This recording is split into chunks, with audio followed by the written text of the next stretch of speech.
Good morning, everyone. Myself Maruf. Today, our group will be presenting on the Latitude financial data breach of 2023. One of the most significant cyber incident in Australia's financial sector. This presentation will cover what happened, why it happened, and the impacts on customers, the company, and regulators. We will also share practical recommendations to strengthen cybersecurity governance. Let's begin with a quick overview of incident. Incident overview. In March 2023, Latitude Financial detected a massive breach that compromised the personal data of about 14 million customers. The cause was traced to a third-party vendor with weak cybersecurity practices. Through this vendor, attackers gained authorized access and exposed highly sensitive information, including identification, documents, and financial records. This case shows how even large, established institutions can be made vulnerable through their external partners. It also highlights the growing importance of vendor risk management and strong oversight in today's interconnected financial industry. So my name is Queen and I will talk about key technical costs. So there were major technical issues with access control, no encryption of sensitive data, and poor monitoring system. These weaknesses allowed attackers to steal large volume of customer data without early detection. Next, we will move to the government's failures.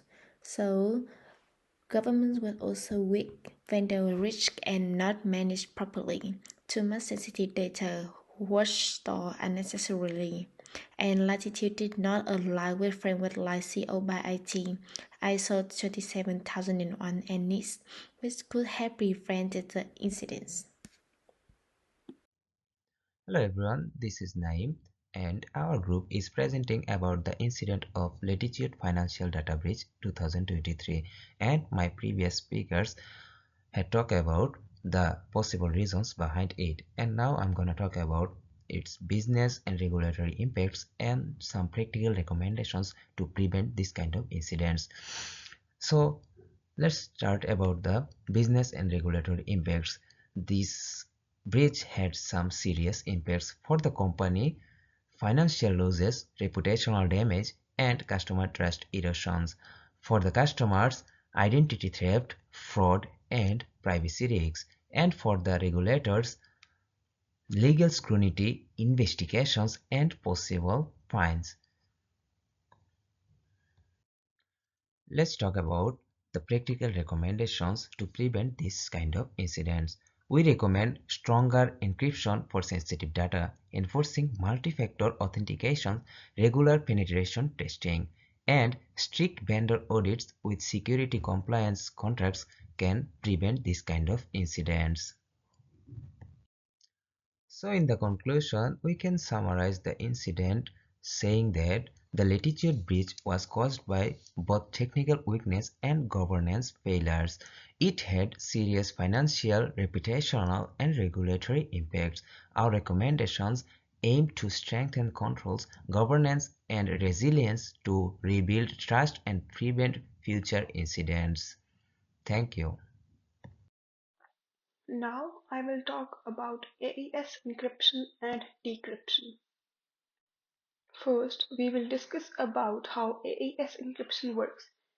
AES, which is also referred as Advanced Encryption Standard, is a symmetric algorithm which encrypts and decrypts using the same key. It also processes 128-bit blocks of data and uses key sizes of 128, 192, or even 256 bits.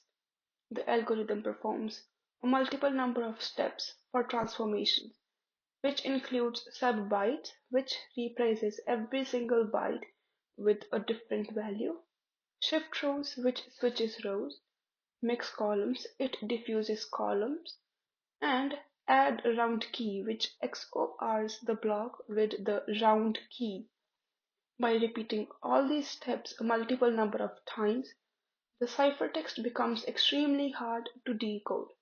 The AES is usually employed In cipher blockchaining, which is known as CBC mode, CBC does not use any additional authenticated data for the encryption of a block.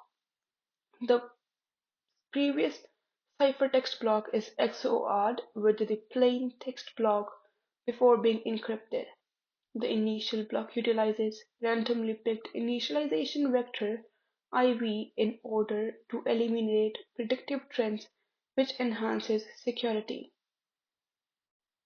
Let's discuss about why AES matters for businesses. AES secures some of the sensitive business information regarding customer information, payments, and financial information. It is commonly implemented in the e-commerce stores, banking systems, cloud storage systems, VPNs, and even in mobile applications. With the help of AES, companies may comply with regulatory standards such as GDPR, HIPAA, and PCI DSS, which reduces the frequency of intrusions and hacking into databases, as well as it increases customer satisfaction. AES provides significant security to the contemporary digital operations and is an essential part of a successful cybersecurity policy. Now I'm talking about conclusions. AES is a trusted security method used by governments, companies, and institutions all over the world. It works through several rounds of encryptions and can use cipher blockchaining with a unique key for extra safety. AES protects data and is widely used in cloud services, mobile apps, e-commerce, and VPNs. It ensures safe communications, protects business information, and supports strong cybersecurity. Overall, using AES keeps sensitive data secure, builds customer trust, and strengthens the reputations of any organizations. Thank you very much for listening to us.